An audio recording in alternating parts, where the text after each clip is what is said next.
Welcome to the show, everybody. I am super excited to have two really awesome women on our show today.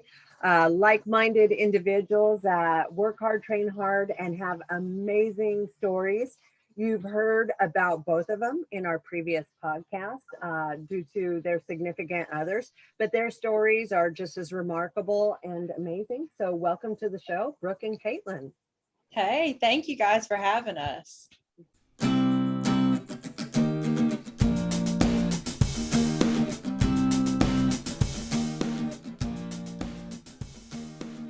Thanks for being here. So let's start with our backstory. Brooke, why don't we start with you? Yeah, so I grew up in Northwest Georgia. I had a pretty normal childhood, mom, dad, nothing like traumatic on the outside. But I had a lot of turmoil in my home and I was just an anxious kid. So fast forward through my childhood, nothing really crazy significant happened. But when I was 11 or 12, I started drinking.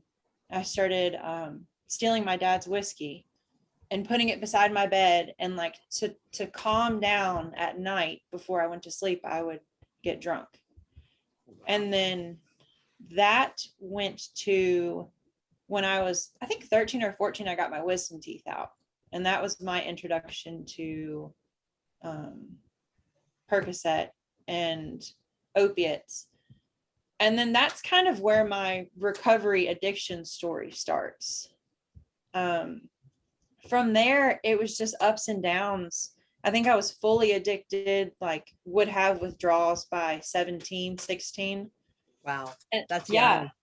Yeah, it is young. And that's about the time I met my husband that has been on this show, Chad.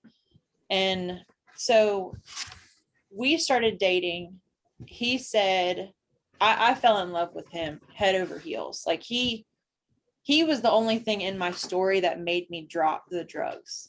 He is the only thing that made me say, okay, I'm going to get clean. But that comes later. So we went, and he decided he wanted to be a Navy SEAL. And I decided I was going to follow him wherever he went. So my story kind of, I don't know, it's a lot of ups and downs. We moved to San Diego and I got sober there. And then we came back to Georgia and we broke up. And as soon as we broke up, I had been sober for almost a year because I didn't have a dealer in San Diego. Right. I mean, that just is what it is. So it's a good way to get sober. Take away the source. Yeah. And that was another thing. Like I knew when I was moving out there to be with him that I was going to become sober. Did he know you were addicted at that point? Did he have any idea? I think he did. That's kind of like a shadow of our story. It's like a really weird question for him. I think my family knew I had a problem. I don't know. They've never answered the question. But his parents, I had stolen from them. And so they knew, and they were trying to tell him, look, she has a problem. Get away from her. You don't, and he wouldn't listen to it. And I was lying, of course. I'm like, no, I don't have a problem. No, I didn't steal.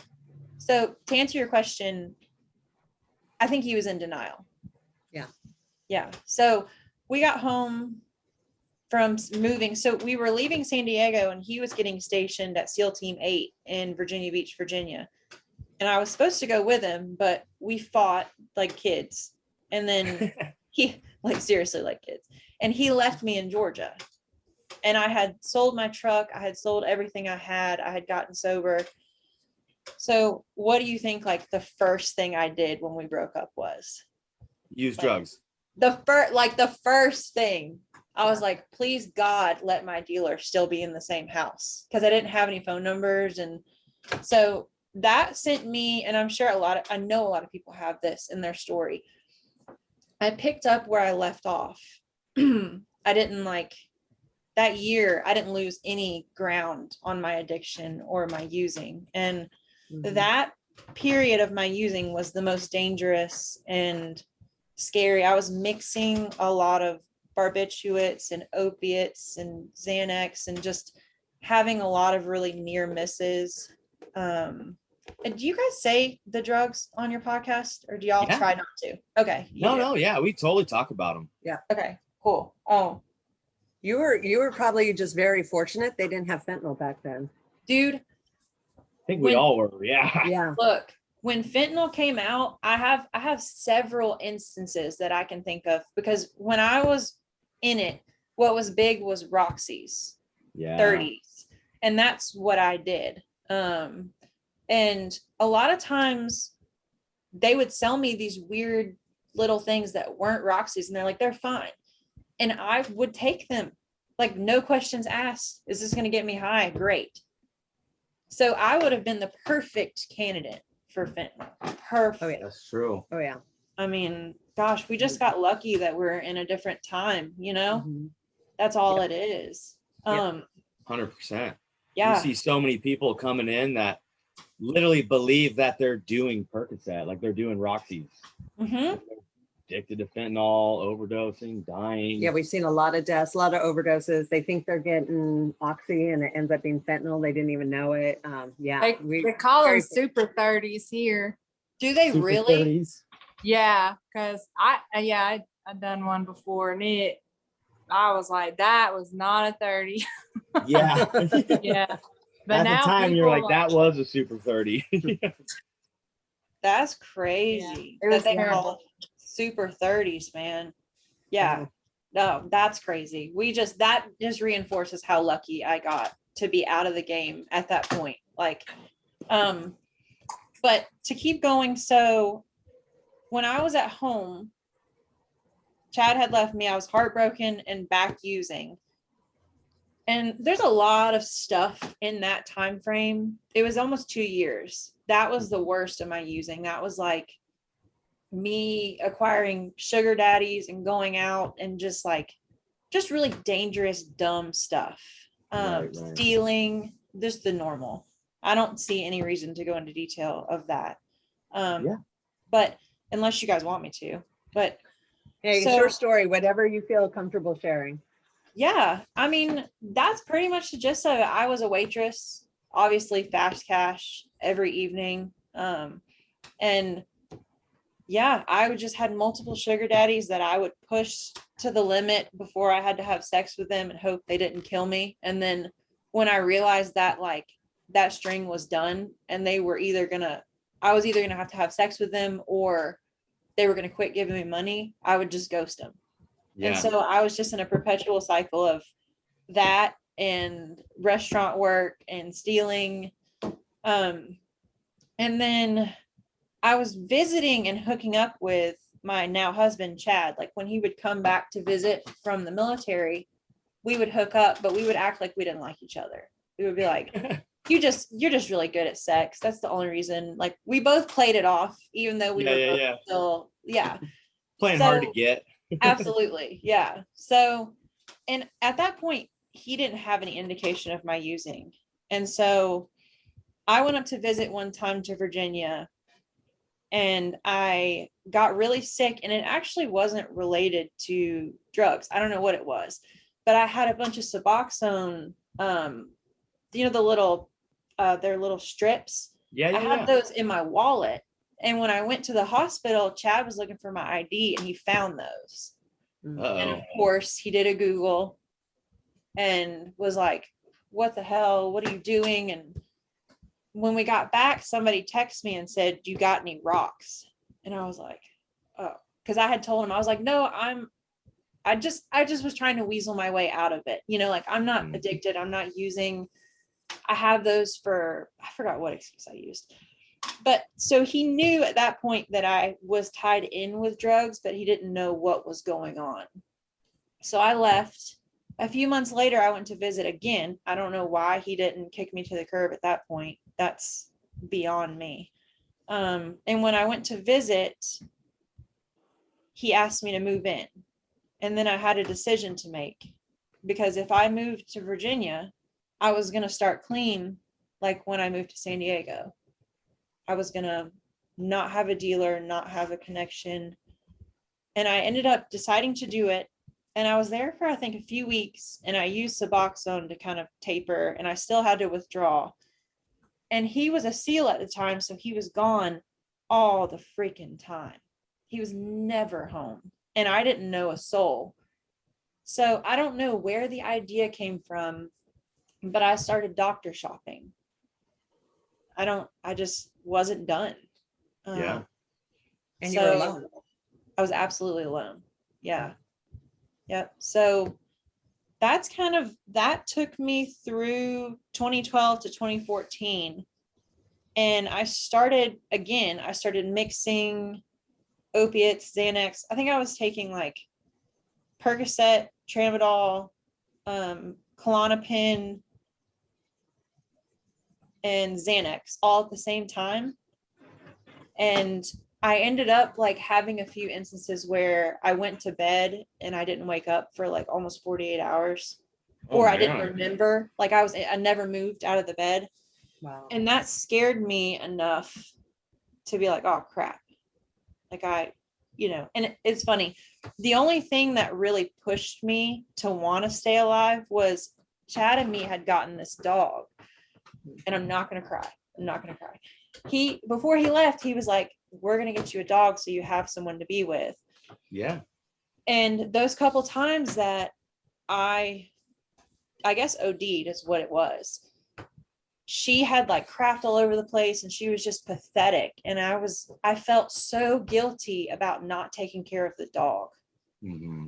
Like that was my whole reason for like feeling really anything, because I don't think I would have felt any remorse or guilt about it otherwise. I would have just continued. And it's so stupid. It's not stupid. It's just strange that the dog was a big catalyst to push me, because I loved her so much. She was my only person. And I was like, if I don't get clean, I can't keep this dog. And I can't be a wife, and I can't, And so on my birthday, it was in 2012. No, it was in 2014. Me and Chad had walked to the beach like we usually do in the evenings. And I don't remember my exact words, but I just remember saying like, I don't want to do this anymore. I was like, I'm addicted to drugs.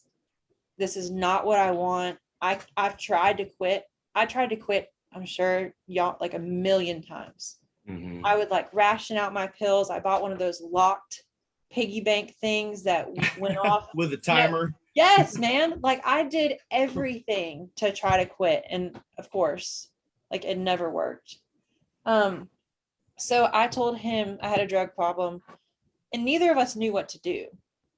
We were just like, okay, this is good, but what now? Yeah, now what? Right. Yeah. So I had to do detox twice, because the first time, as soon as I got into withdrawals, I was like, hell no, I can't do this. Yeah. I can't. I will die. And the second round of detox, and then I went to a rehab in Virginia called Williamsburg Place. That was freaking awesome for 28 days. And then from then on, I really struggled with abusing Neurontin or gabapentin. They gave it to me leaving rehab. But if you took enough of it, you get high a little bit. Yeah, man. So that was a whole nother like couple months of not being able to tell people that I couldn't have that, because I didn't have the strength. But once I kicked that, and I relapsed one more time when I came home to visit Georgia. And on the way back from visiting Georgia, I had stole some pills from somebody, and I took my last two in the car ride back to Virginia. And something in me was just like, this is it. Like I felt so guilty for stealing from that person that I was just destroyed. And I was like, I can't, this is it. And so that was October 2015, I think. Yeah. And then since then I've been clean. Wow. Yeah. That's great. That's like almost 6 years. Congratulations. Thank you. Yeah. Yeah. So you'll have 6 years in October. That's badass. Will I? Dude, I'm so bad about remembering the date. I'm so I think you will. It's totally okay. Yeah, I you'll- am the same. It'll be 6 years because I'll have 7 years in September, and I got clean in Yeah. 2014. yeah, that's right. So you Yeah, got man. 6, dude. That's crazy.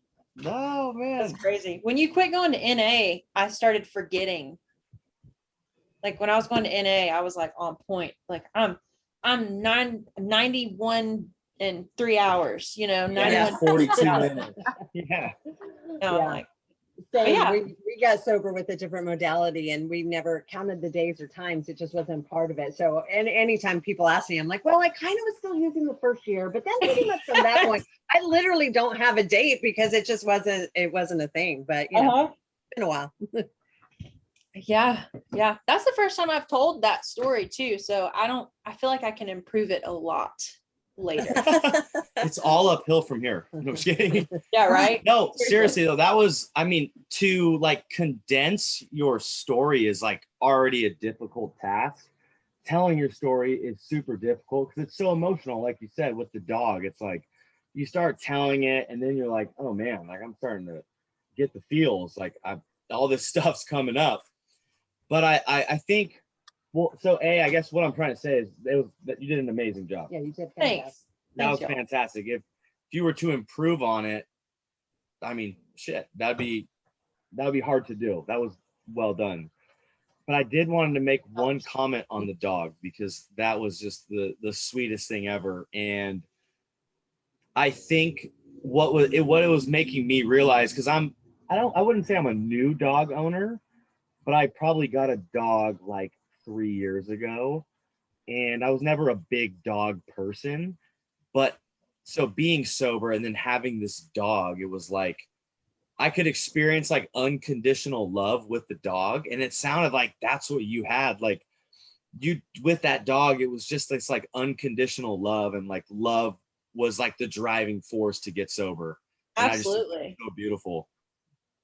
Yeah. Dude, I mean, that's kind of like one of those things you don't really think about is how it affects others. You know what I mean? Like, Yeah. I mean, you know, you're affecting your family, but then like even your animals, because Caleb, he had a dog and he would talk it like, you really think about it, they stay up with you. If you staying up 2 or 3 days, you know, They're up. Man, they're up with you. And then you're like, man, that could not be good for that animal, Mhm. let Yeah. alone yourself. So I mean, think a lot of times it's easier to want to get sober for someone else or for something else than for our own selves, because our own self-worth and necessity is way lower than that. That is the one thing we'll actually care about and wake up for, try to be responsible for. So we see that a lot. You know, something else is a catalyst for the sobriety, not this. Mm-hmm. Yep. Yeah. Well, I'm a huge dog person. I have 2 dogs. I've had dogs for the last 15 years, and I could definitely imagine that being a catalyst for me, for sure. I had a cat. Mine was my cat. And when I went to rehab the first time, I told the executive director, like, I'm not coming unless I can bring my cat with me. And it's like, What? yeah, I refused to come to rehab unless I could bring my cat. It was my baby. That cat, I would literally hitchhike with it in my jacket. He went to parties with me. He was homeless with me. Like, this cat lived with me. And he was my reason for, you know, I wouldn't go without him. And luckily the executive director was like, whatever, dude, bring your cat. Okay. If that's a make or break, just bring your cat. And he came with me and he got sober with me. Yeah. That is so freaking cool. You brought your cat to rehab, man. I did. That was my baby at the time. So I totally understand your story for sure. Yeah. Yeah. Was We the love our cat animals. using, Ange? I Okay. mean, yes, I thought it was super cool to get him stoned when I would get stoned. I mean, this poor cat, I put him through heck. He was my spirit animal. Like, he's alive too, thank gosh. That's awesome. Yeah. Oh man, that's awesome. Well, maybe Katelynn, we'll get into your story and then we'll just like powwow recovery. You guys cool with that? Absolutely. Yep. All right. Well, thank you for having me on the podcast. Of course. So yeah, mine, I started when I was really young too. Whenever, let's see, when I was in elementary school, I was always like, got bullied, and I was like a bigger, heftier kid. And so I really I like the word struggled. choice. Hefty. Yeah. Yeah, my cousin, he would tell me, "You're not fat, you're just big boned." Because I mean, kids on the bus would be calling me fat, and I remember coming home one day crying about it, and that's what he told me. So I always try to stay away from that. But yeah, so I struggled a lot with, you know, just being ashamed and not really feeling comfortable in my own skin. And then the one thing that I did have going for me was I was pretty intelligent. And I remember, you know, when I was in the 4th grade, I was like, I seen my cousin graduate and I seen the valedictorian giving their speech. And I've made this connection now later on in my recovery, but I remember like seeing that speech, and I remember seeing the whole audience. And this was I was in the 4th grade, and I seen the whole audience like laughing, and then they'd start crying. And then at the end of the speech, you know, they erupted and applauded. And I just seen this person like with so much influence over so many people. And I remember thinking to myself, I was like, that's what I want. That's who I want to be. That's what I want to do. And so I told my dad and my parents that that I wanted to graduate valedictorian. So of course, you know, they like encouraged me to do the best I could in school.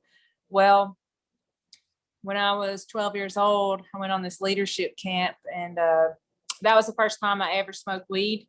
You know, I was in the little circle, and the joint come around, and I was like, well, I don't want to be the weird one. I'm already, you know, bigger. I'm not comfortable in my own skin. I don't want to be the weird one, not to be smoking. So I just went along with whatever anybody else was doing that was around me. You know, the company that I was hanging out with, we started drinking. And then by the time I turned 15 years old, I started doing pills. First it started out with, you know, with Vicodin and perks, and then that gradually went higher to then when I was doing Roxy's. And I was, yeah, when I was in high school, I was fully addicted, but somehow, you know, I justified my using through my schoolwork. I had this pact with my friend, and I was like, as long as we're still doing good in school and we have our grades up, then it's okay. That was like my rational thinking, like my justification. And I mean, it just came natural to me. Like I was just book smart. I really good at taking tests. I just excelled. When I started doing the pills, you know, I started playing basketball and I started playing sports. I started losing weight. And so I started to feel, you know, like I came out of my shell, but I was always a leader, even though, you know, I considered myself, I was really hard on myself. I felt like I was, you know, I had a lot of, I was self-conscious, had self-esteem issues. And, but I'd still run for like class president. You know, I'd be on all kinds of honor clubs. Then I would be, played basketball, volleyball, played sports, done all that up until my senior year. And then I got tired of those drug tests, man. Yeah. I was like trying, like every time we got called down for the drug test, I'd be freaking out and I'd be like, I need someone's pee. So I just quit. But the weird thing, like my parents didn't really think anything of it, just because, you know, that was my disguise, was through my grades and whatnot. And so, you know, when I did graduate in 2009, and I did graduate valedictorian. Nice. But yeah, the pulled thing it about off. it, I was so freaking high. I don't remember the speech at all. I mean, and that sucks, you know. I dreamed of that moment for so long, but I just wanted to be seen. You know what I mean? Like I craved that attention and I wanted people to accept me and didn't realize at the time that I already was accepted. But I don't know. And after I graduated, it really went downhill. I could have went to Chapel Hill, which was my dream school, but I chose to stay at home, you know, because I was closer to my drugs. I wasn't about to move nowhere because I needed my dealers. And then ended up dropping out. I didn't even finish my first semester because I didn't want to get up anymore if I was pill sick and go to class and then have to be in class all day and then try to find my fix. So I just waited tables and lied to my parents for a long time. And then when I finally told them, like, man, I set such high expectations for myself, you know, and I felt like I disappointed them so much because I was voted most likely to succeed. And here I was messing up. And so after I dropped out, I started,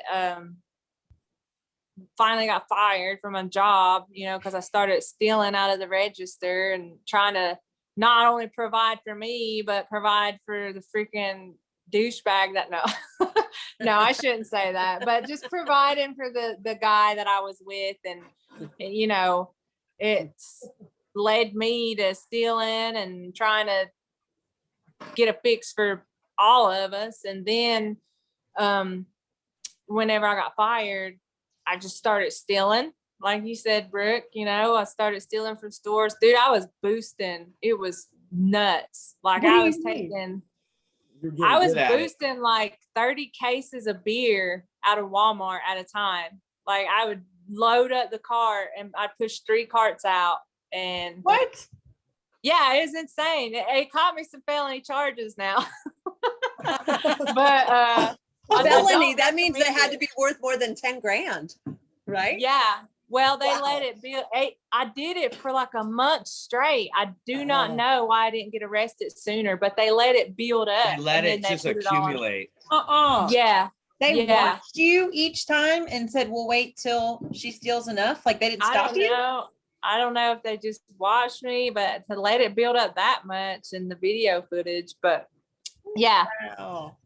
So that was crazy. And then of course, you know, I'm Native American, and so we get a lot of per capita and from our casino. And the thing about it is, like, they go until you're 18 and you graduate, it's building in a trust fund. And so when you turn 18, you get, well, back now they do increments, but back then they just gave it to us in one big lump sum. I didn't know what to do with that kind of money at freaking 18 years old, let alone being addicted to drugs, you know? So I turned around, $78,000 blew on freaking drugs. I was buying whole scripts at a time, selling them, thinking I could flip it, but that never works. You know what I mean? Yeah. And so, when I ran out of money, you know, I just started, I mean, like I said, stealing, going, and finally I started going to jail. And that was not good for me because it was like every time I went to jail, it got worse. I'd meet somebody in jail that had the hookup, or, you know, they were doing dope, they were doing meth. And so that's when I ended up, like, after numerous times, I've been in jail in every surrounding county around here. And whenever I finally got introduced to meth, I got out one time and I was like, it was over. It down, like I thought it was bad. Then it just downhill spiraled out of control. And that's when I realized, like, I could really make a lot of money off of everyone else and, you know, manipulating people. And it just kept getting worse. And but were you really able to make a lot of money? Because, like, any good drug dealer doesn't do the drugs. Yeah. Well, I wasn't, I mean, I was able to always have money, not make a lot. Cause you're right. You know, I was always like, I'm going to make a lot of money and get me a car, but the car never, ever The came. car never Yeah, I came. was a Yeah. terrible drug dealer. I did not know how to figure that out. I No. did everything. No. So yeah, that's why I ended up, that's why I have a metal rod in my leg. So back in 2016, I'd stole somebody's car. And this is a significant part of my story that I really don't get to share that much, but I'd stole somebody's car. They showed up to retrieve the car back. And my rising was like, you're not getting this car back, which I don't know. So I jumped in the car, flew down the road, hit black ice, got slung into a tree. I broke both the bones in my lower left leg, fractured my hip and fractured my L1 in my lower back. And man, they had to do emergency surgery on me, put a metal rod in my leg. I went through Tell 'em all that about- by myself. Tell them about you not wanting to go to the hospital. Oh yeah, that was insane. Like I had warrants on me. And Right. so I told him, I was like, I went back to my, okay, so this, I literally, the girl that set me up, she helped drag me from the car, put me in her van.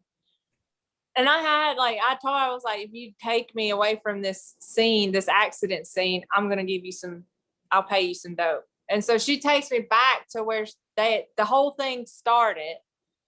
So I could, be loyal to my friends. And I was like, we got to get out of here. The cops are coming and they're probably going to come here. And they get in and they're like, what is going on? And I mean, there's blood everywhere. And I told them, I was like, they were like, dude, Katelynn, you got to go to the hospital. And I was like, I'm not going to the hospital. I'll go to jail.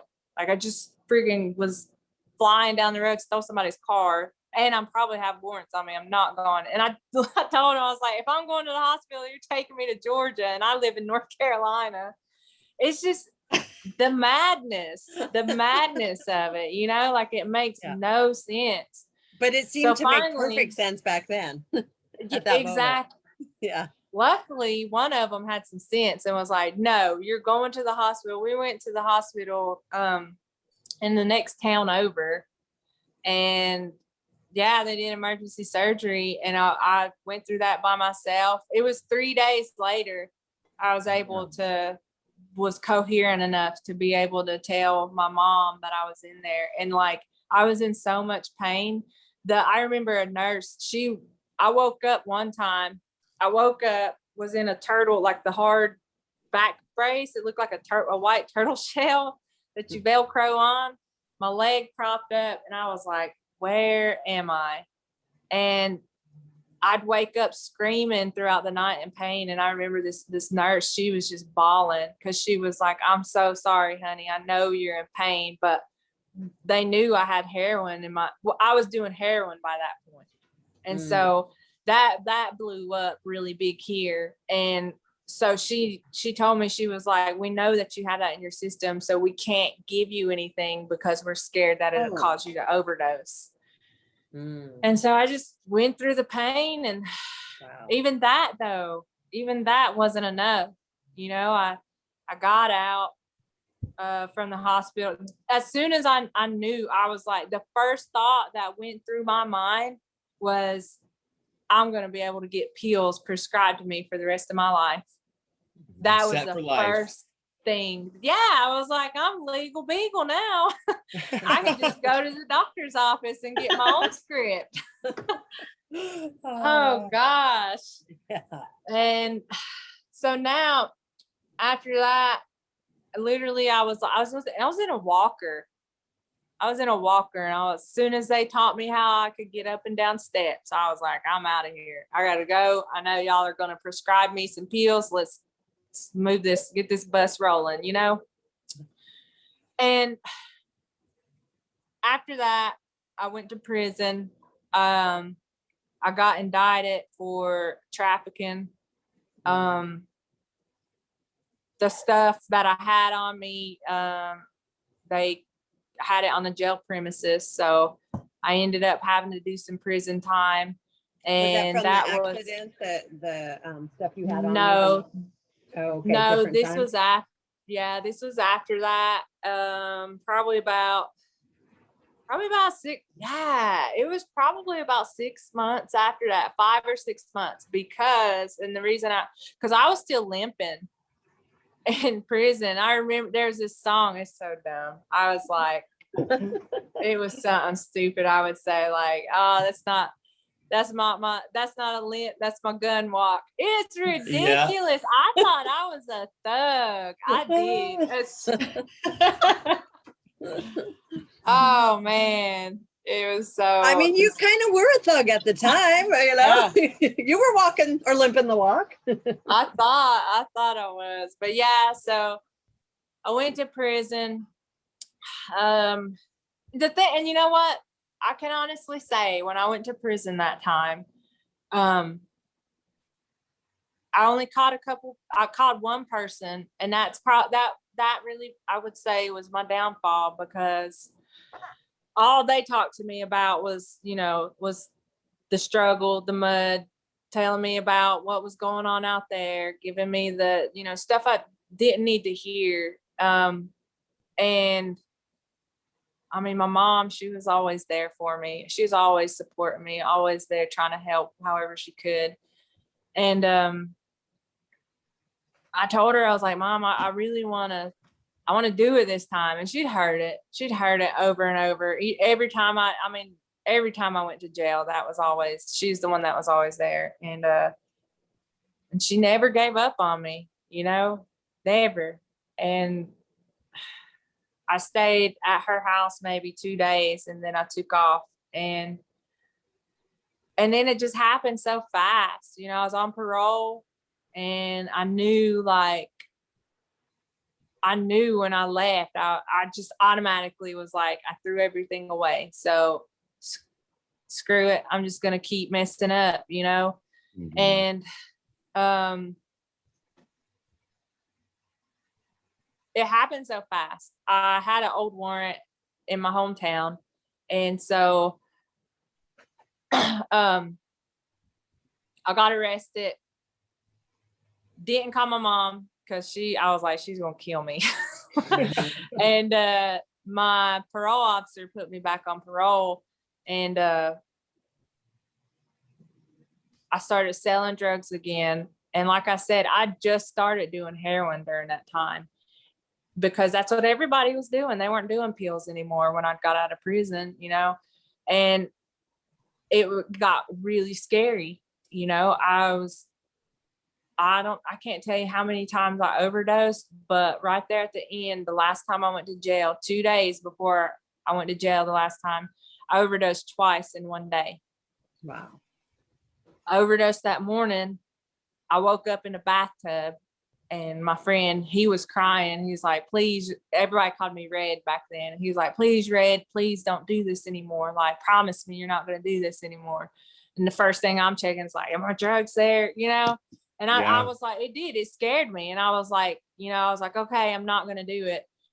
And then after I calmed down, and, probably later that night, I was like, started hurting, and I was like, I'm not about to withdraw. And I remember, and I was shooting up, and I remember literally I was crying while I was doing it, because I knew, like, I was like, I don't want to do this anymore, but I just don't have the power in me not to. Like, I know what it feels like to hurt. I know what it feels like to withdraw, and I don't want to go down that road. And that last time, like, that saved me.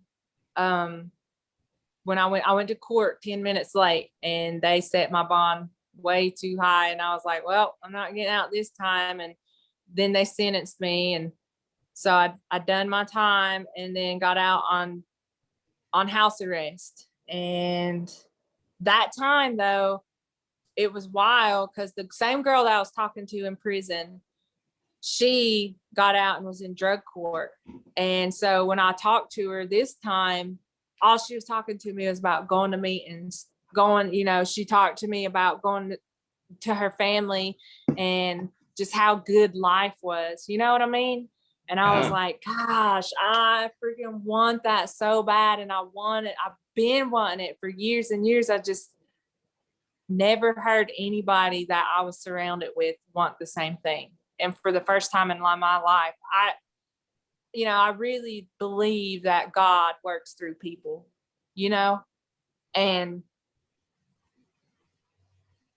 I think that, he placed her in my life for that reason, because I couldn't do it for my mom. I couldn't do it for my dad. I couldn't do it for my nephews, my sisters. I couldn't even do it for myself at that time. But for some reason, she wrote me while I was in jail, and she asked me, she was like, Red, will you promise me, please make this promise to me that you're not going to use? And that's the first time I ever had anybody that I used ask me to do that. And, I was like, this loyalty was my thing, like that's big when you're in the game. And I was like, you know what? I promise you, and I'm not going to break that promise. And when I got out, she's the one that was right there. And I started going to church with her and her family, and life just made sense, And so, yeah, that's my story. I think I rambled How long a little ago bit. was that? So that was in the last time I used was February 8th of 2017. So I got out May of 2017. Yeah. So you have a good 4 years. That's amazing. That's great. Yeah, man. And man, it's so wild, because just to hear that 4 years, 6 years, 8 years, you know what I mean? It's like, what? I can't even wrap my head around that, because at one time I literally feared living more than I feared dying. I'm so serious. Yeah. I really thought that that's what my life had become, that there was no way I was going to be able to get out of this. I just threw everything away, and I didn't care. Mm-hmm. And I really thought that I was going to die to using drugs. Yeah. And I don't know, it's I reflect so much, guys, especially during my trainings and stuff. I'll be on a long bike ride, especially riding through my hometown, and I'll be crying and pedaling. I just oh my gosh, I cannot believe the person that I've transformed into. And it's just, I don't know, it's wild. It's been, especially since COVID and stuff, we haven't really shared our stories a whole lot. And so now just being able to do it, it's I would be going down the road or something, and I'll have a memory, and I'm just that was insane. I can't believe I'm even in a place to see past that and think about it. You know what I mean? Yeah. Oh yeah. You said, you said that you didn't know, you didn't want to live. And that just kind of reminded me of when I got to that place. It was when I got sober. It was my first year of sobriety that I had those feelings like you just said. I don't this is life. This is it. This is how I get to feel. This is what my emotions and my moods, and I was flat. I was completely flat. Someone could have walked up and handed me a winning lottery ticket into my 3 or 4 months sober, and I would have been nah. I couldn't be sad. I couldn't be mad. I couldn't be happy.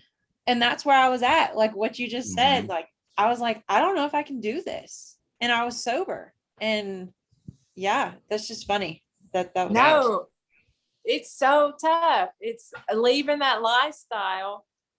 And it's, you get so used and comfortable in the in the chaos. And then, it's what the heck now? This is what, This is it. This is boring. This is plain. This is uneventful. This is and all what you got used to with the adrenaline and all the craziness and Plus a lot of those, especially the Xanax, Klonopin, all of them mess up your brain. But like a lot of those, man, I was having post-acute withdrawal. Like it would hit me like 5 or 6 months later. I And bet. I would just have, oh, it was so crazy. And my mind was so destroyed. Like panic attacks, anxiety, just like, I mean, it was freaking hard. Were you working out at all in your when you guys first got sober? Was working out or physical activity? That's my answer too. What she just said. No way. Working out. Working out in the restaurant. Working out, eating that burrito. Dude, that's like, I was smoking cigarettes still, like chain smoking cigarettes. I was eating trash food. I was probably the first whole year. And my husband was super active and he started running ultra marathons. And he's like, he knew I wasn't feeling good. He's like, you need to try running. So one day we went out to this place by us called the Great Dismal Swamp and we ran 2 miles and I thought I was going to die. Like we ran so slow and I was like, this is going to kill me. And then from there I joined a gym. I quit smoking and, you know, what about you, Katelynn? So I told you guys about my leg and so for the longest time, I used to say, I used to really think like it was in my head, like I was handicapped, you know? Yeah. And then I started saying like, oh, I'm not handicapped, I'm handicapable. But really I wasn't doing anything, you know, like that was my thing. Going to meetings, smoking cigarettes. I'd say, oh, I quit doing drugs. You're not going to take my cigarettes away. Yep. Drinking awful energy drinks and just eating, like you said, trash, junk. And I used my leg.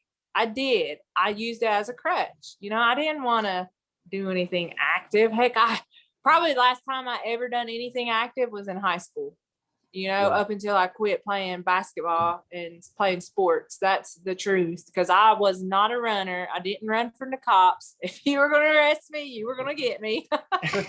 And it's just like, Kallup, I blew up. I gained a lot of weight. And the last time I stepped on a scale, I was like at 203 pounds.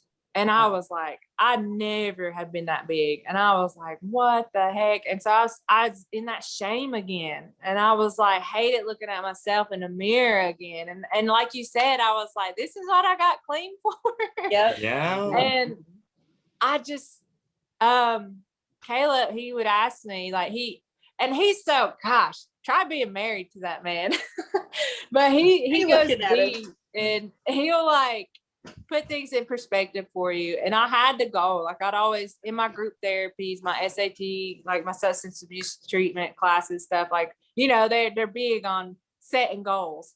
Well, we set them, but I really never took initiative to do anything about them. And so he finally, one day he's like, put a number on it. How much weight are you wanting to use? Because we were in group together before we was ever together.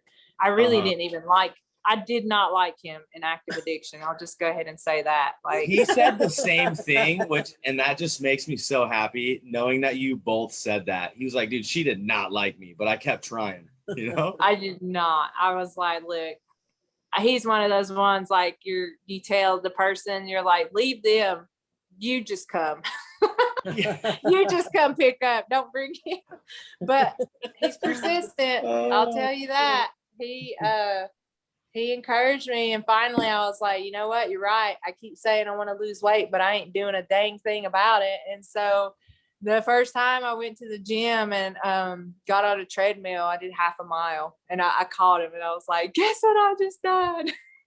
And then I went and ate Mexican right after that. You know what I mean? But it took a little while before I finally started, you know, and he'd encourage me. He'd be like, well, you know, you done 3 miles, so why don't you try 6? 6?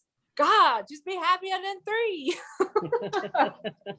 Yep. So, but now I freaking love it. I feel so much better.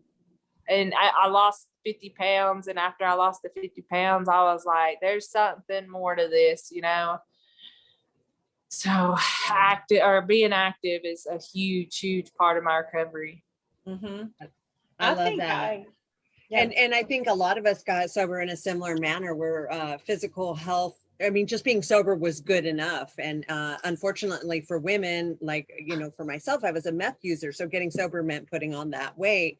Mhm. And so, you know, with our modality, that's why we put exercise and nutrition as a cornerstone to jumpstart that good feeling instead of going through these years of like struggling to feel good, and just get them feeling good right away with exercise and nutrition. So I love hearing that was kind of a turning point for both of you. Mm-hmm. Yeah, like I want to change that so much. Like how when people are like people make it okay. They'll be like, oh, well, you need to put the weight on. I would say, Yeah. you know, get to a healthy point, but you don't need to get to where you're obese, you know, unhealthy, you know? And I hear that all the time. And I'm like, don't tell them that. Right. Well, and then they'll say, you got to be kind to yourself, love yourself for who you are. But it's like, but that's not healthy. And you're asking me to love something that's not healthy for me, body or mind. There is self-love there, but yeah, you got to feel good about it too. I mean, you know, we're women after all. We look in the mirror, you know, men feel the same way, I'm sure, but it's, there's got to be, you know, self-esteem built in, which gives the confidence, which gives the good feelings. Absolutely. That's huge. And I found myself when I got out, I did 90 and 90 at NA, and the accountability was so helpful for me. But I started noticing, and the rooms are different everywhere. So I'm not dogging on the rooms, but in the area I was in the city I was in, the rooms was this clique of recovering people that were all staying sober for long periods of time, but they lived in the rooms, and like everything they did revolved around NA, and they thought everyone should be like that. So like when I started working full time and I started going to the gym and I missed a few meetings a week because I was moving on, they like kind of almost ousted me. They were like, you're really slipping. You better be careful. And I'm like, hold up. Like, you're, no offense, but you're really fat and you're bringing your McDonald's to your meeting. And like, you know what I mean? Like, yeah, it's true. I mean, like, and I'm here like starting to work an awesome full-time job, the first stable job I've had in years. And I'm hitting the gym before and after. And yeah, I definitely, that was hard for me because the rooms helped me get sober, but then I outgrew my NA group. Because they did not value nutrition. They didn't value any of that. They just liked NA in the books. Yeah. Right. That's such a cool point you bring up too, because I think a lot of people, like, especially in the rooms, right? I got sober. Well, okay. I grew, when I first started getting sober, it was AA, So that's kind of like where my first introduction to getting sober even started, was just the rooms, right? So I've been to a lot of AA meetings and NA meetings.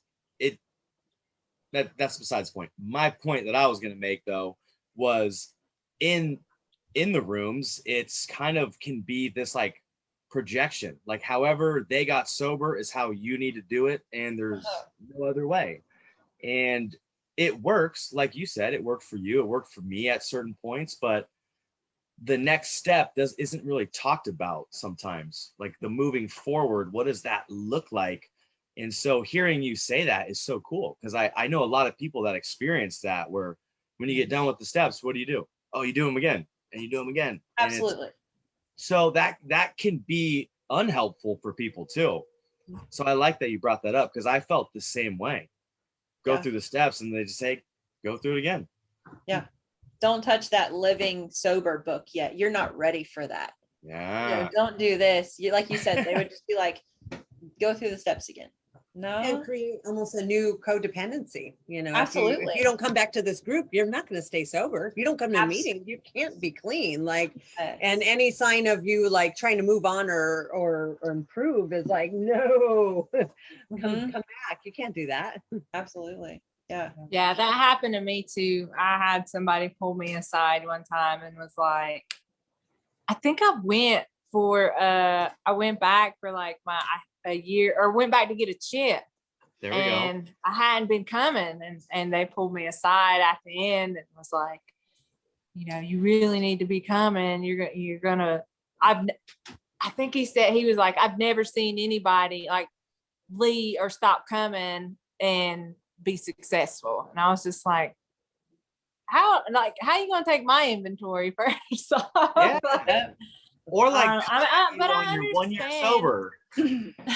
I understand trying to like look out for people and whatnot, but I just think that I agree I think that there are different outlets for everybody. I mean, and like you guys, the rooms really did help me. I needed that in the beginning, but seasons change. There's a time for everything, and like you said, you start to outgrow things, and so, I mean, move on to more stuff. Okay, so speaking of more stuff, what does recovery look like for you guys now? These many years later, what are you guys doing to maintain your sobriety or enhance it, or just be you? You want to go first? You want me to go first? What am I not doing? No, I'm just kidding. Oh, that's a damn. great Oh answer. man, Doing everything. I'll be honest, it's a whirlwind, and I mean, it's just anywhere that I can be that is recovery oriented, that's where I want to be. And I love, my job. I'm a peer support specialist at our local recovery center.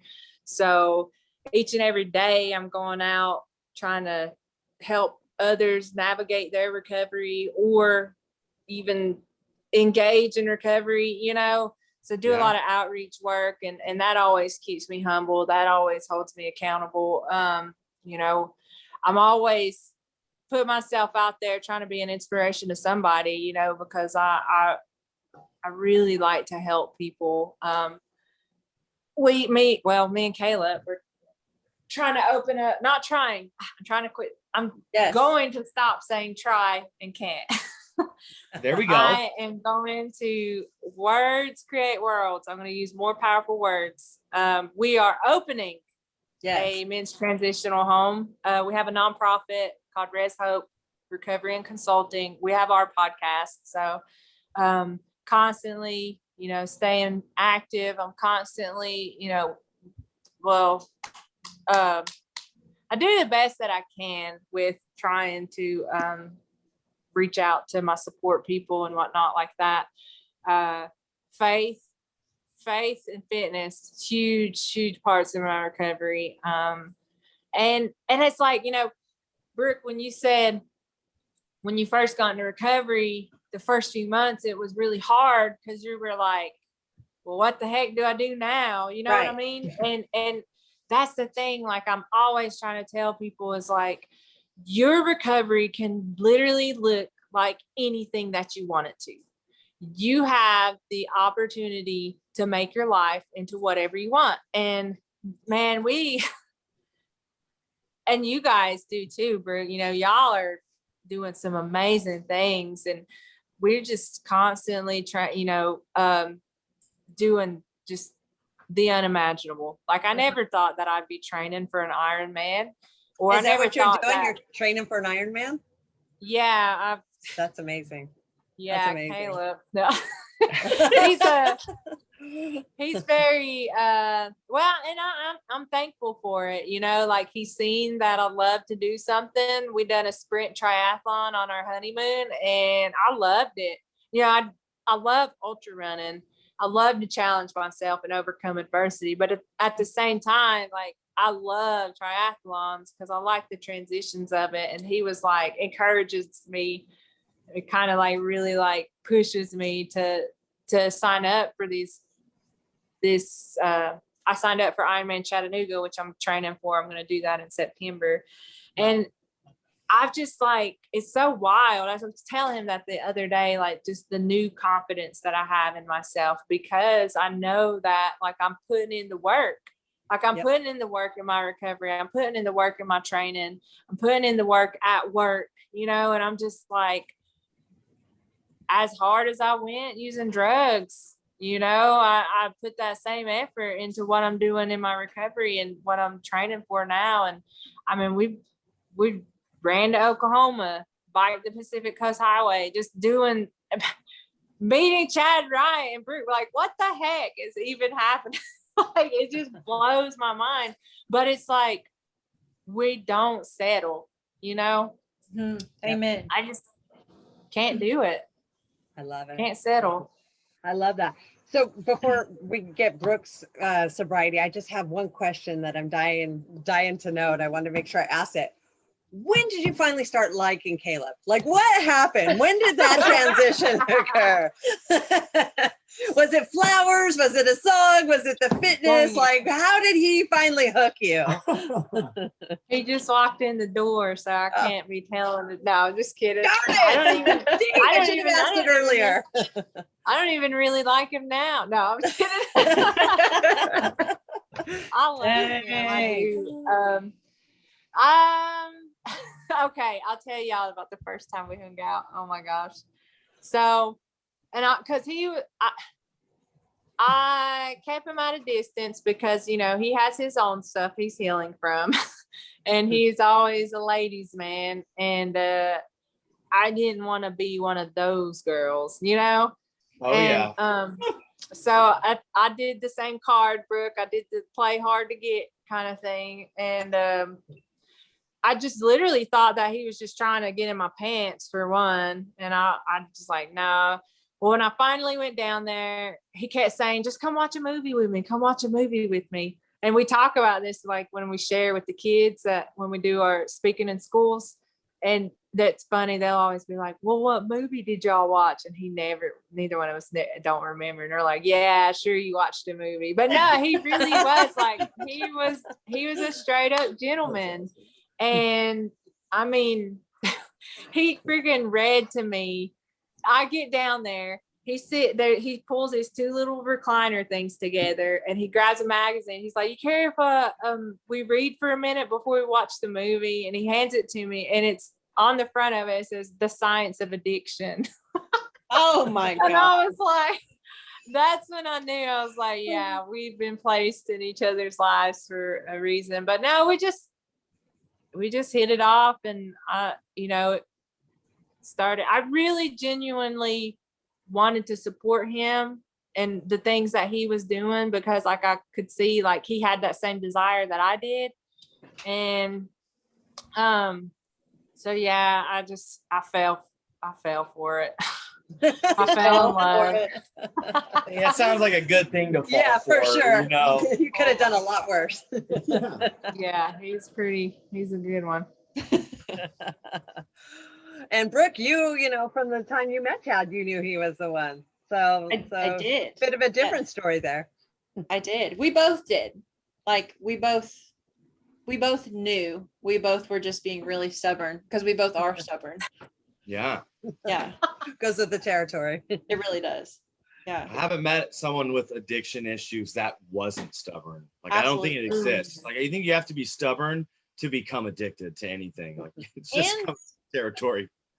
And special. Like when I was in rehab and detox, I was like, these people are all like artistic and intelligent, and like they're all just really special and different. And I told Chad that was one of the first things I told him, because I felt like such a dirtbag for where I was at. And then I saw these people around me and I was like, these people aren't dirtbags. Right. Like these are cool people. And like, it made me feel good. I was like, well, maybe I'm cool too. I've just made some decisions. Maybe I'm special too. Yeah. Yeah. Well, that's like one of our main purposes and goals, is just to take the stigma off of addicts. Like, we're normal people. In fact, sometimes better than normal people. And just to change the world's viewpoint on what they perceive drug addiction or alcoholism looks like. Absolutely. Yeah. So what does your recovery look like these days, Brooke? So I like, just to give y'all a little backstory, I got sober after I made it out of that year, and I stopped smoking and I started working out. I had an awesome gym. I started running. I was on a little plateau, and I was like, oh my gosh, this life is going to be amazing. This is so great. I started going to Regent University on a scholarship. I was going to go back to college because I did the same thing Katelynn did. I started college, but I kept having withdrawals, so I quit. I tried twice. And so I was just, man, I would walk on that college in the morning and just be so filled with gratitude. I would almost want to cry. I was just like, how did I get here? I think a year sober. How did I get here? I'm so lucky. My husband. And then one day I was driving to school and I had a panic attack on a bridge. And the panic attack, I thought I was dying. I stopped the car and I told Chad, you have to come get me. I might call an ambulance. I'm having a heart attack. And that started this really crazy part of my life that was like 6 months where I had multiple panic attacks a day. And I ended up with panic disorder where I didn't want to leave the house. I didn't want to be alone. I thought I was going to die. And it pulled me out of school. My whole life pretty much stopped. And I used running and stuff to mitigate, but I couldn't gain control. And that was kind of my wake up call of like, okay, you can run, you can work out, you can be fit. I was eating really healthy. I was using a lot of herbs and supplements, but like there was some stuff way down there that was going to rear its ugly head no matter how far I ran, no matter how much kale I ate. Like it was coming for me, you know? And like that was really hard for me because I was like, holy crap, I've been through so much and I just want like, God, I'm doing the right things. Like, why are you doing this to me? You know? And so that kind of little period early in my sobriety was good because it taught me that like, I am an anxious person. I have a lot of mood issues. My whole family does. So, and that was why that was really that was my son. He's the only one that can break through my silencing somehow. Oh my gosh, that was hilarious. I don't think I'm so sorry. Oh, you're fine. You're fine. That was funny. And it was Star Wars. Yeah, of course. She moved so fast.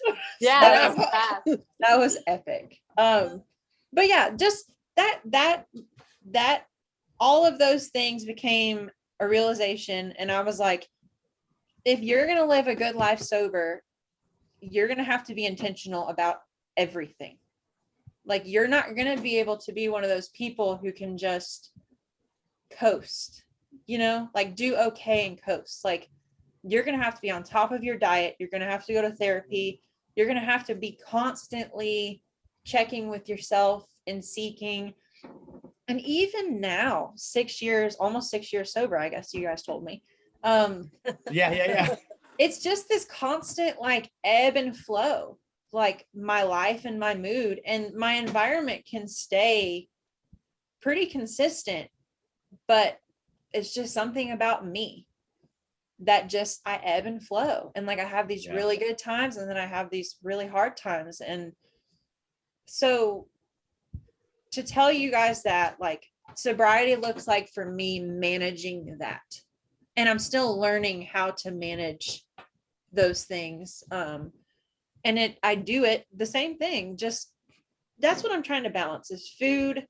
Relationships is a big one for me right now that I'm still not good at, that I'm trying to figure out like what's the best thing for me, you know? It's just a good example. But yeah, just trying to find a good balance with I have all the healthy, helpful, good stuff in my life and I'm working on all of it. I just can't figure out what's more important and what I need more of, what I need less of. And does that make sense? Totally. I mean, it's a lifelong journey, you know, trying to figure this stuff out. I don't know, you know, that I've figured it out at this point. It's a constant thing and unpredictable things will happen and you react in different ways. And yeah, I believe it is a lifelong journey. Yeah. So and I think that's where self-acceptance comes in and self-love. It's like, maybe you didn't handle that the best, but you did the best you could. So it's okay. Yeah. And God's grace too, right, Katelynn? Yes. Katelynn, is that what you're going to say? Yeah. Well, I think it's important that you said that though, you know, because it's like, I think a lot of times when you come into recovery, you're like, when am I at the end, or when do I have it figured out? You know what I mean? But you don't, like, It never I comes. mean, 4 years in, and I got kind of complacent, and I had same issue. Like, I had a lot of stuff start coming back up, anxiety, and like you said, I mean, I was working out, doing CrossFit, still training, doing all the wild ultras that we do, but it wasn't enough, and I started my therapy back, and Nice. it's been really helpful. And it just, I think it's important for listeners to recognize that, and to know that, like, it's okay, if to still be figuring things out, because, it's just a lifelong journey. And two, I mean, because, like, some of that stuff goes, I mean, we're talking years and years. Like, I just turned 30 this year. And so some of this stuff has been developing in my childhood, like the shame. And I mean, that's always been my biggest thing, was the shame, was breaking that. And so, like, like you said, I have to be intentional about that, like reading books and getting into the word, and just, I mean, I've really been learning a lot about shame this past year. And so it's really been helping me more to understand, I mean, all of it, marriage, learning how to communicate, that's part of recovery, unlearning things that we picked up from our family. And amen to that statement. So, I mean, it's a lifelong process, and you definitely, I mean, it makes me think, because when you said earlier, Brooke, you were like, well, you said the first few months, you was like, well, what the heck? What is this it? And we were listening to another podcast the other day, and it's just really stuck with me. This is so powerful. And I've even been talking about it to the peers that I work with, but just how, they said, like, choose your heart. And it had this whole list. I can't recite the whole list, but they were like, choose your heart. Like, working out is hard. Not doing anything is hard. Being unhealthy is hard. You get diabetes, obesity, you gain weight, but working or being healthy is hard. Being disciplined, making good eating choices, being, putting in the effort, that's hard. Being in recovery can be hard, because you're having to go through these emotions and learning how to deal with them, and better coping skills, like, or being in addiction is hard. It's just like, choose your heart. And man, I was just like, yeah. So love that. It's stuck with me for sure. I love that. And I've found, like, through last year, I've been in recovery like a really long time, but, going through the pandemic, there was a lot of weird things, and I started listening to more podcasts and books and self-help. And I really found, when it starts getting comfortable, you need to find things to make you feel uncomfortable. And then I have found so much joy in finding uncomfortableness. It's like, for me, that's like a whole new world, because I think we get used to avoiding pain or feelings or discomfort or, inconveniences. And so now I seek out, like, things that are going to put me out of my comfort zone and really challenge myself in those ways, and really, needing that. It's kind of like that adrenaline from back in the old days. It's getting there. And I'm sure you guys get that with, like, these ultra marathons and all these different things that you guys do as well. Mm-hmm. Yeah, that's a huge part of it. I remember in NA, they were like, when I first started going to the gym, I keep dogging on them. I don't mean to dog on them. They did, but this, like you said, this stuck with me. He said, if you go to the gym right now, you could get addicted to working out. Be careful. And I was like, careful. And let me just say, this is a really fat guy in a wheelchair. So, like, like, no, I mean, so I don't know. He wasn't, no, okay, hold on. I'm not making fun of handicapped people. He was in the wheelchair because he was overweight. Oh, gotcha. Just clarify. You're just that. painting the picture. I don't want the lashback from that. But I remember like being scared, like, wow, I really do like working out and it does make me feel good. And I do rely on it. And you know what? To this day, if I don't get my workout in, I am mean. I'm grumpy, I'm anxious. And like, I'm okay with that. Like, Yeah. I'm terrified. Yeah. What'd you say, Don? It's just true at that point, you know? Yeah. It's just how you are. It is what it is. There's a lot worse things that you could be addicted to. Yep. Yeah. Well, and that's part of what we tell people, like with CrossFit, it's like, it's very addictive, but we're all very used to that. So it's also very comfortable and comforting, you know, when you become addicted to it. Yes. I'm addicted to CrossFit.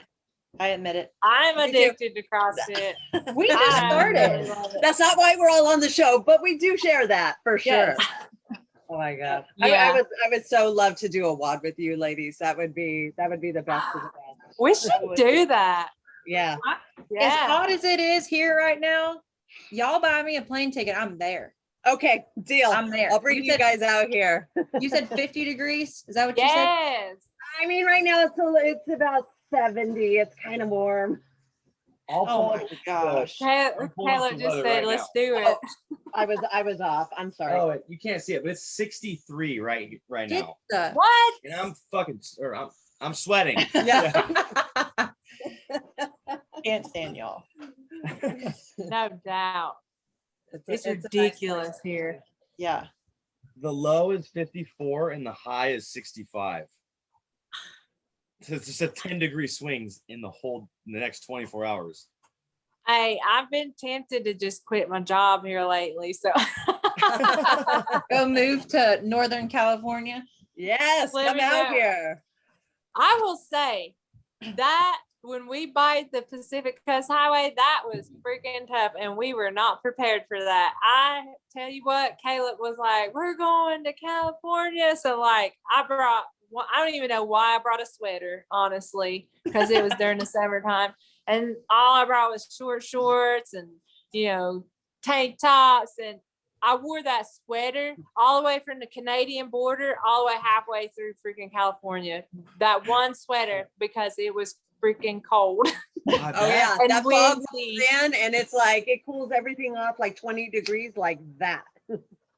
It was insane. Yes. That's hilarious. We'll have clients that come, even myself, when I came to Elevate to get sober myself, I'm like, dude, I'm going to California, I'm gonna be on the beach. And that was not the case. It was like 50 degrees tops in winter time. And I was miserable. I brought all the wrong clothes. I brought flip-flops, shorts, not many. I didn't have much to bring, but I did bring my pair of sandals and my shorts and my tank top and never wore it. I had one sweater I wore for like 90 days of treatment. Looked like a bum. That is great. Yeah, these are good problems to have. Listen. Compared to what you guys are dealing with humidity and heat and all I can imagine how hard it is to work out in that kind of environment. It's dangerous. I don't know, It's definitely challenging. If you want to get uncomfortable, come train out here. Come do an ultra out here. Oh man, now we've been challenged. Yeah. I don't know about that, Yeah. especially after hearing what Brooke was talking about, how they had somebody out there training and literally just went through massive heat exhaustion and disorientation and sickness. That's that doesn't sound fun. Yeah, no. Must be the reason why Chad doesn't do his thing during the summertime. It's just physically not safe to do so. He does fine with the heat. Yeah. But I love the cold, and he is like a naked cat. Like he just walks around all the time and he's always cold and he's shaking and he's just like he has like no body fat. So. He's pitiful. Exactly. Yeah. But he's pitiful. But then I can't run in this heat. I can bike in it, but I can't run in it because I'll start getting chills and I'll get weird and I just have to. It's rough. It is pretty rough, but it will treat. If you do train during the summertime, though, you'll be faster in the fall. Oh, is that right? Some benefit to it. Yeah. It's supposed to help your time go down. Ah, good Listen, to I have know. to tell you about the first time I met Brooke. Oh my gosh. I swear she probably thought I was like some kind of fangirl. No, I did not. So Oh, yes, tell us. we had done, or we signed up for the Georgia Jewel, and we'd been listening to Chad's podcast for a while now, and anytime we know he's going to be on a podcast, we listen to it. So we knew about your story, Brooke, and was following Chad. Well, Caleb looked on the people who had entered in, and he was like, Chad's going to be there. So like literally all day we were like trying to look for him and stuff, and we're like, what if we get to meet him? Like we were like the fangirls. And then we were coming up the hill and we seen him standing. He was like standing at the back of his truck getting ready, and I was like, or Caleb was like, there he is. I was like, let's go over there. So he like starts recording and he's got it, and I was like, it's like we're meeting Oprah. Shut up, man. Don't ever tell Chad that, because I will never hear the end of it. Don't ever tell him that. His head will just go like that. Yes. Oh We my get up there and Brooke, she's there taking pictures and stuff. And so that's the first time we got to meet. And she's like, you want me to take y'all's picture? And yeah, then after that, Caleb got to share some of his story along the ultra, and Chad invited us to come do a podcast. Well, we were going to do it here, but the signal was too bad. And so Chad was like, you know what? How about you guys just come down to our house and come stay the weekend, and we'll do the podcast with you guys. And so that's when we really got to know each other better. And man, they're the best. They are two of the most incredible people that we know. And it's just, that's what I mean, like just how recovery works, the gifts of recovery. And that's why, like, we love pushing ourselves and signing up for these races. And I mean, we never imagined we would do these things, but look at the kind of people that we get to meet through doing it. Or, like that's one of the biggest reasons why I love CrossFit, is because, that's my family, they're so supportive, and they all know my past, but they don't care, they don't judge us because of that. And it's just, man, that's so awesome. Just the people that you get to meet and the opportunities that you get to have by stepping out of your comfort zone, and man, it's just, I love the ultra endurance world for sure. And I love you guys. So it's very mutual. If me and Katelynn lived close together, like I know we would be best buds. I'm 100% we would be best buds, because it clicked. Like when they came to visit, I don't know, like we just clicked. The four of us, like everybody clicked. You know what I mean? And it was just an awesome weekend. Like saying all the feelings are mutual. Yeah. I love that. Yeah. Well, if we ever get out that way, I would love to come see both of you guys. I'm super interested in Katelynn and what you guys are building out there. I offered Caleb any help, because obviously we know how to set up a rehab and all the ins and outs and all that kind of stuff. So if you guys ever need help with that kind of thing, would love to help you guys on that. And then of course, Brooke, if there's anything you want to collaborate on, we'd love to do that as well. You guys are killing it out there. Thank you. love it. Yes. Well, we very well may take you up on that. Yeah, I'd love to help. Yeah, any way I can. Yeah, I was just gonna say, like, I've kind of just been sitting back listening, because the things that you guys are saying are just so accurate and so intelligent and honest, and I just really appreciate that. I know there's a lot of people out there that's, kind of like we all pointed to, or not we all, but Katelynn and Brooke, you guys kind of pointed to, there's been some people in our sobriety past that have given bad advice or pointed out stupid things, right? Like someone telling us not to work out or chase our goals or whatever it may be. So essentially what I'm saying is I have a lot of gratitude for what you guys said today, but have been saying.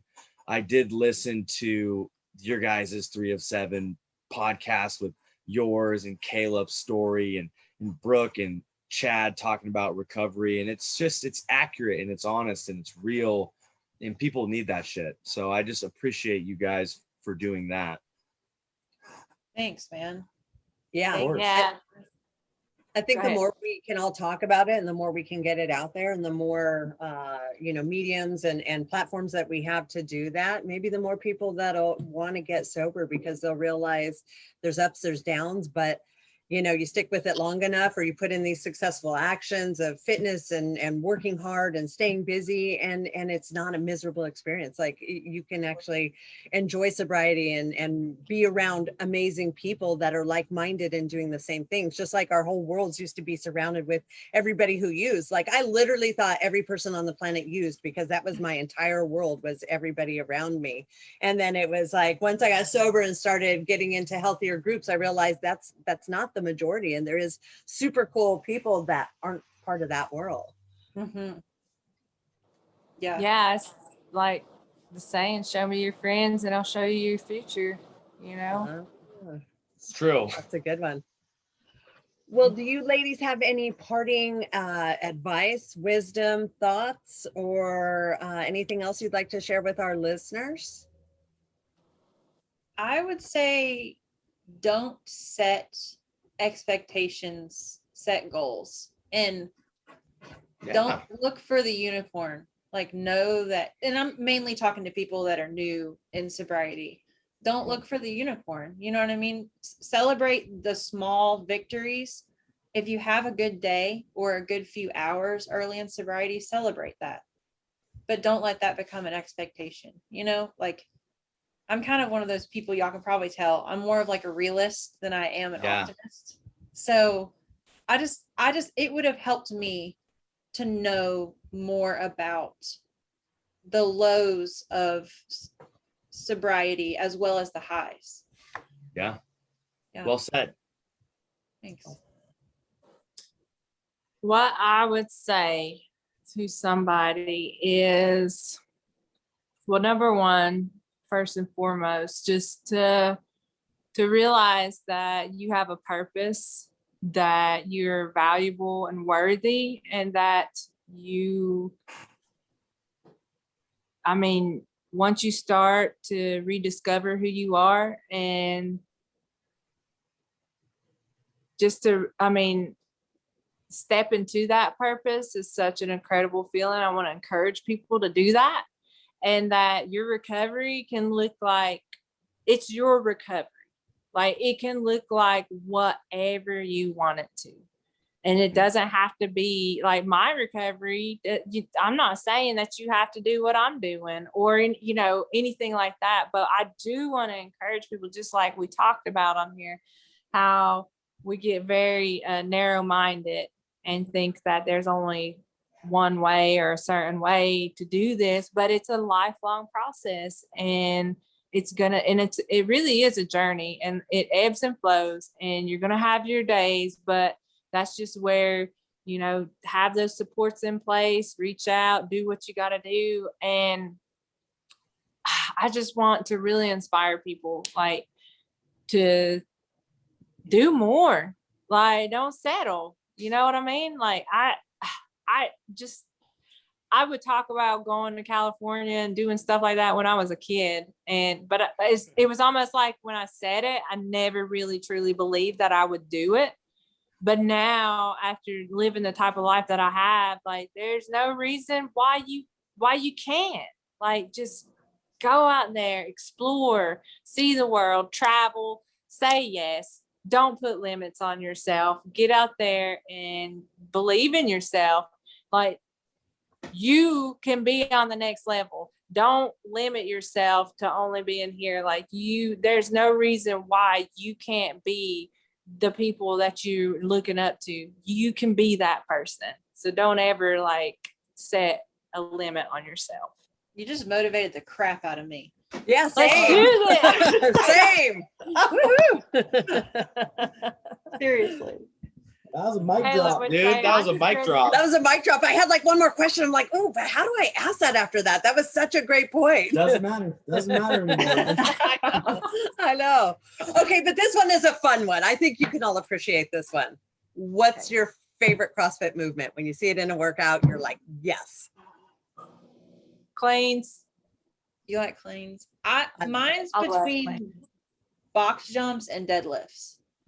Box jumps. Ew. No, I'm I just know. kidding. I've heard that one before. It's a hate-love thing. It's a hate-love thing.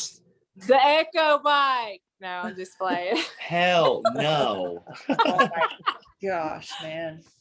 I would have to concur with cleans. I absolutely love power cleans. I will definitely say that. I still struggle with squat cleans, even though I know I need to do more of them, but I just love a good power clean, boy. Yeah, I like hang cleans. I would say too, what is it, like the press, but on your back? I like doing those too. I like Snatch to really balance? balance. Or the back Yeah. press. Yeah.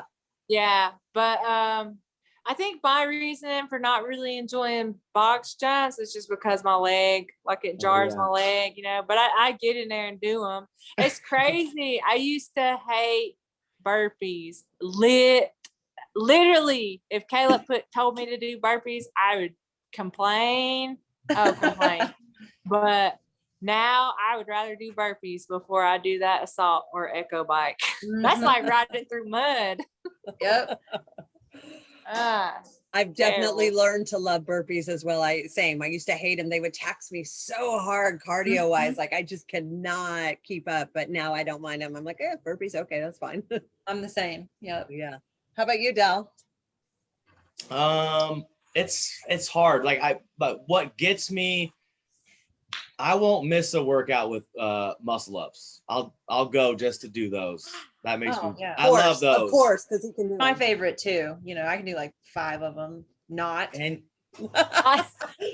well, they always program them with like a couple because most people can't do them or a Right. shit ton of them. So I'm always just like, hell yeah, let's go do 3 muscle ups today, and we'll just leave. Yeah, whatever. That's insane. I know, whatever. Yeah. You can have the muscle ups. Yeah, we'll let you have them. I mean, if I could Thanks, do them, guys. they would for sure be my favorite workout just because for me, that is the unicorn. It's like, I've just given up. I'll never get there. I don't even try. I don't even practice. I think that's a good It's point. all My technique. unicorn. Yeah. What's that, Katelynn? My unicorn is the handstand push-ups. I Yeah. really want to do that. You I can do can't them. though. You definitely could. I know. I said I can't. I am going to do them one day. We just hear this little voice from the background. I know. Go on. He's so Get awesome. out of here. Ah, Go back to the dungeon. that's right. Well, I thank you guys so much for being on our show. You have given us so much beautiful insight to your guys' histories, as well as amazing takeaways of sobriety and what that can look like and not look like, but how to work through that and anything. And I am so appreciative of having you guys on the show today. Thank y'all. Thank y'all so This much. is awesome. Thank you. Yes, I love. We gotta do being this on here. again. Yeah, we could talk forever. So we'll definitely plan another one. So thank you guys very much. Thank y'all. With that, thank you. It was awesome.